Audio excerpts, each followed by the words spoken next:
Technotopia can be read as technological utopia. But what does utopia mean? In contemporary understanding, it means an imagined place or an ideal place.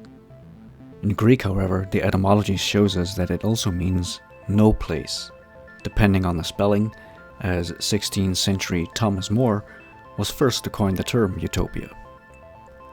Transhumanists and the vast majority of political leaders, prestigious scientists and also ordinary people think that artificial intelligence rather than self-sufficiency, respecting and learning from nature and education in sustainability is going to be the driving force behind this new and perfect world without war, pain, struggle, and with all the more freedom. When studying transhumanism, you will discover that the topic of overpopulation is always weaved in. It is interesting to read articles and studies from decades ago predicting the future. A 2002 article by Sustain talks about technotopia, the death of nature.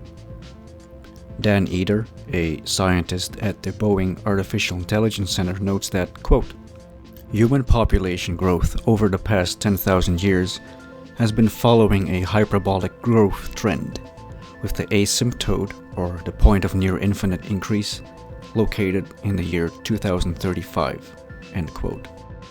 The article goes on to say, quote, "An infinite number of humans is, of course, impossible. Scientists predict our numbers will hover around 9 billion by mid-century. Eder points out that the predicted rise of artificial intelligence coincides with the asymptote of human population growth. He speculates that artificial life could begin to multiply exponentially once biological life has met its finite limits," end quote. Then there is the concept of singularity, a hypothetical point in time at which technological growth becomes uncontrollable and irreversible, resulting in unforeseeable changes to human civilization. One has to wonder, how does technological growth become uncontrollable and irreversible in the first place?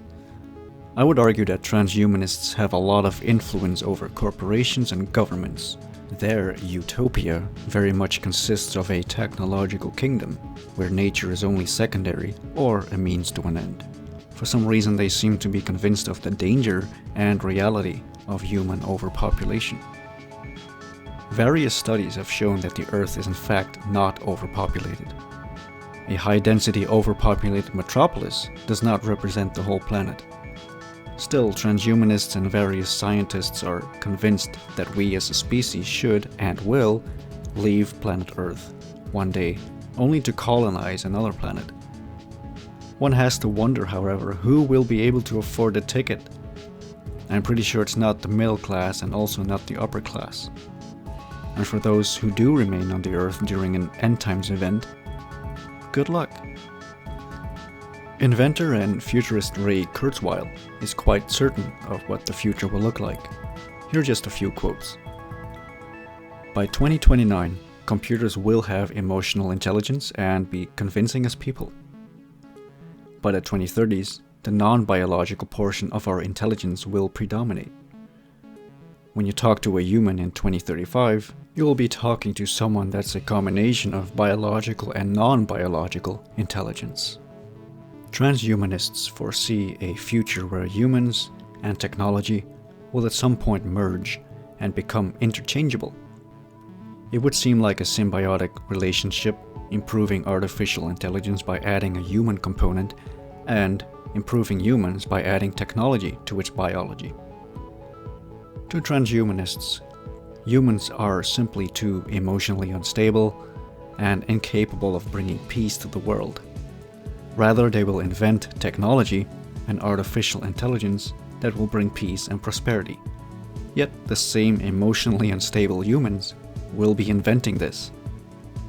We only have to re-watch the Terminator movies to understand the danger. In the early 1500s, Saint Thomas More wrote a small book called Utopia, depicting an ideal world. In his Utopia, however, slavery, among other questionable practices, is not only permitted, but part and parcel of this ideal world. Wikipedia summarizes, quote, "Slavery is a feature of utopian life, and it is reported that every household has 2 slaves. The slaves are either from other countries, prisoners of war, people condemned to die, or poor people, or other utopian criminals. These criminals are weighed down with chains made out of gold. The gold is part of the community wealth of the country, and fettering criminals with it or using it for shameful things like chamber pots gives the citizens a healthy dislike of it. It also makes it difficult to steal, as it is in plain view. The wealth, though, is of little importance and is only good for buying commodities from foreign nations or bribing these nations to fight each other. Slaves are periodically released for good behavior. Jewels are worn by children, who finally give them up as they mature." End quote. The slavery part of Utopia reminds us of the Soviet Union's labor camps known as the gulags, in which political dissenters and criminals of various sorts would end up working for Lenin and Stalin's communist state until they died of exhaustion. What is also described in More's Utopia is the welfare state with so-called free hospitals, including legal euthanasia performed by the state, not the hospitals. In our modern times, where surveillance technology is rapidly advancing, it is no surprise that privacy, the right to be left alone, will be a thing of the past if trends continue. Would you like more safety but less privacy, or more privacy but less safety? Aren't we all in some way, shape or form slaves to our smart devices and social media? Apart from human-made technology, ranging from spying equipment, hidden and not so hidden cameras in the streets, to Google cars, remote-controlled drones and GoPro cameras attached to a cyclist's helmet, we have arrived at a time where people themselves are giving up their privacy, online in particular, and thus providing corporations and governments with their most personal details in return for goods, services and entertainment. Then there is technology entrepreneur and transhumanism enthusiast Elon Musk with his Neuralink company stepping it up a notch. Neuralink announced that it was working on a sewing machine-like device capable of implanting very thin threads into the brain, demonstrated a system that read information from a lab rat via 1,500 electrodes, and anticipated to start experiments with humans in 2020. And of course there is software engineer and philanthropist Bill Gates and his vaccination crusade, the implanted microchip debate, the nanoparticles tracking spray, sound waves used against protesters along with the rollout of 5G technology, which, apart from the health risks, poses a serious threat to privacy. Techno-Utopianism, or a technotopia, could bring about a hypothetical utopian world, an ideal world. However, we can see a trend evolving into something I call techno-communism, manifesting in our day-to-day reality, especially considering the fact that online censorship, even in the West, is enforced every day. Far-left politics, or soft communism, dominates the political spectrum and our mainstream media, and ultimately will dominate our minds if trends continue. Online political dissenters will be thrown in an online gulag, in the sense that they can be doxxed, fired from their job, ridiculed or even literally jailed. The millennial generation already places a lot of importance on uniformity, being social, sharing and seeing no differences. Probably more than any other generation, past and present, whether it is in regards to gender, race, class, etc. There are policies and social ideologies that aim to defy and eradicate so-called fascist concepts such as the oppressive nature of borders and outlines, distinctions, and forcing diversity upon nations that are already quite diverse within their own culture. Utopianism is, apart from being a naive ideology, also a dangerous one, because there is no one way of describing what a utopia would look like, since everybody has different ideas about it. While liberals are celebrating uniqueness in the form of extreme parades, outrageous fashion, and extreme political views, and ironically ending up being all the same, celebrating racial, culture, and philosophical uniqueness and sovereignty, however, is somehow not okay. In fact, let us cram ourselves into lodging projects such as Podshare in Los Angeles, a bunk bed style housing project without any doors or curtains because there is nothing to hide. It will ensure absolute conformity since transparency is no longer an option but rather the norm and premise. According to Podshare, quote, "There is trust in transparency and security in large numbers," end quote. Very telling. Although Podshare does address a big problem regarding California's almost unaffordable housing, it shows its train of thought by way of literally providing a communist or socialist style solution to this problem. Will this generation in communist style start a revolution by urging politicians to take away your property, guns, money, freedom of speech, and in the process report you for thinking differently, or for not complying with societal norms, or with potential draconian laws? Regarding the 2019-2020 COVID-19 pandemic, Los Angeles Mayor Eric Garcetti openly stated, quote, "Snitches get rewards," end quote. But what are the rewards really, and who are the snitches? The first two amendments in the United States Constitution are about freedom of speech and the right to protect yourself against a tyrannical government. It must be pure coincidence that those very first two amendments are being stripped away. It is almost as if there is an agenda. Regarding the censorship of speech and how it relates to artificial intelligence, a non-human intelligence has already learned how to identify words and phrases on the entire internet that it has been programmed to censor. We are already watched by artificial intelligence in this regard. People will gladly report and censor their fellow humans, not just for physical rebellion, but also for something I would call online dissidence, enforced by artificial intelligence. Susan Wojcicki, CEO of YouTube, recently stated that anyone using YouTube who is creating content that goes against the policies and recommendations of the World Health Organization, which is a specialized agency of the United Nations regarding the COVID-19, will be removed from YouTube, an example of corporations having more say in the matter than actual governments, let alone the people. To those corporations, you are nothing more than data, bits and bytes of information. As the saying goes, follow the money, but now money seems to become even more worthless because it will likely be fully digitized. Think of Bitcoin. Cryptocurrency, a seemingly genius alternative to paper money, has Goldman Sachs tentacles already wrapped around it, wanting to perfect it, according to former Goldman Sachs CEO Lloyd Blankfein. We can only speculate as to what perfecting means in this situation. A fun fact about Goldman Sachs founder Marcus Goldman: his actual surname would have been Marx if his grandfather hadn't changed it to Goldman.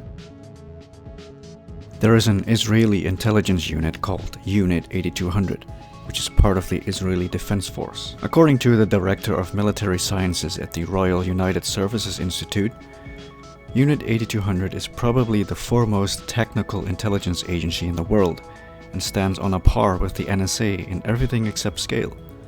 They are highly focused on what they look at, certainly more focused than the NSA, and they conduct their operations with a degree of tenacity and passion that you don't experience anywhere.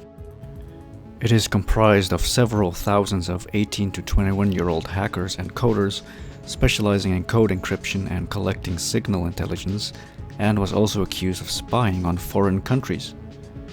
Israel is also accused of having created the Stuxnet virus in 2010, infecting industrial computers in Iranian nuclear facilities. This is a cyber weapon built by both the United States and Israel. So imagine a hacker youth specializing in spying, data gathering, interfering and controlling basically the world. As Israeli Prime Minister Benjamin Netanyahu stated during a conference, Israel is at the forefront when it comes to cyber tech and military projects. The United States Democrats, in regards to the 2016 election, accused Russia, and understandably so due to its KGB reality, for spying on America and influencing the election in Donald Trump's favor. No real proof of influencing the election has been provided after endless debates and hearings. Israel, however, has been caught red-handed for actually spying on Britain and the United States, as shown in the Al Jazeera documentary called The Lobby. Knowing how tightly knit the United States, Britain, and Israel are, there is no reason to think that Israel had no part at all in electronically influencing the 2016 United States elections leading up to Donald Trump's victory, and with it, America is determined now more than ever to keep Israel as influential as possible, as it has been since World War II, and protect it from anti-Semitism, however governments and corporations define it. The United States of America, Saudi Arabia, Israel, Russia, and China have been and will likely remain major players in the game of globalization. Communist China's New Silk Road, called the Belt and Road Initiative, is an enormous building project launched in 2013. China has engaged 138 countries and 30 international organizations in this Belt and Road Initiative. Infrastructure projects include ports, railways, highways, power stations, aviation, and telecommunications, also going through the mountainous former Soviet Republic. By doing this, China will have a huge global political and economic influence as well. China's oddly capitalist and communist society will become something to look out for, extending its influence over the Western world, especially since the 5G technology was recently rolled out in Wuhan, China, and has since become more popular and in demand worldwide. Of course, all of this comes with prices and debts.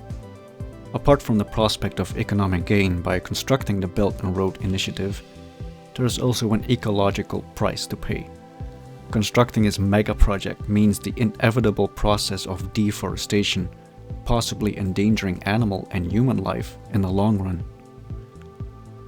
There is also a project called Neom. This will become an entire city, a smart city in the northwestern part of Saudi Arabia. Neom makes its intentions quite clear on their website. Quote, Neom, a bold vision, a living laboratory and hub for innovation, a sustainable ecosystem for living and working, a model for the new future. Neom will be the home and workplace for more than 1 million citizens from around the world. But Neom is not just a place, it's a mindset. Residents of Neom will embody an international ethos and embrace a culture of exploration, risk-taking, and diversity. Its diverse population from a mix of homelands, religions, and backgrounds will live and collaborate towards a common goal. It will be home for people who dream big and want to be part of building a new model for sustainable living, working, and prospering. As Neom transforms the world, it will also help to transform the Kingdom of Saudi Arabia into a leading global innovation and trade center. Value chains comprised of traditional and future industries and technologies will stimulate local industry, boost private sector job creation, and increase GDP. End quote. Its completion is planned for 2025. There's plenty of globalist jargon going on with these projects. Neom will comprise of all the latest and future technologies combined. Now imagine a brotherhood of Israel's watchful cybersecurity division, the military force of the United States, together with the unending innovation of Neom, and we can understand why this could be a worldwide threat, a worldwide technological kingdom, not just promising to make our world sustainable, but definitely a lot more controlled. The implementing of 5G technology, microchipping the population, the Internet of Things, far-left ideologies monopolizing the political sphere, people marching for more openness, tolerance, and equality, the promotion of smart devices, making people, including children, look at their screens during the COVID-19 lockdown by simply doing online conference calls or watching movies, all seems to be part of an agenda which, in my opinion, spells techno-communism in the long run. Words like new and global are being used a lot lately. It just makes me think of the new world order, the new normal. No more privacy or private property. No more gun rights. No more freedom of speech and association. No more cash, because now paper money is dirty. No more nature. No more say in the matter. Instead, the world will be shaped by people who we haven't even heard of before, or people who we thought were insignificant. Out come the technocrats, out come the billionaires. Increasing amounts of organizations fighting for globalization, such as the Tony Blair Institute for Global Change, just to name one, makes it hard to ignore the push for globalism. The Tony Blair Institute for Global Change claims to be non-political, but this is hard to believe since Tony Blair, former Prime Minister of the United Kingdom, was affiliated with the Labour Party. The founding of the UK Labour Party involved linking other parties none other than the Fabian Society and the Marxist Social Democratic Federation. For an organization that is non-political, this seems quite political. Thank you for watching. Stay tuned for part 2 of Techno-Communism, where I will dive into the psychedelic aspect of transhumanism.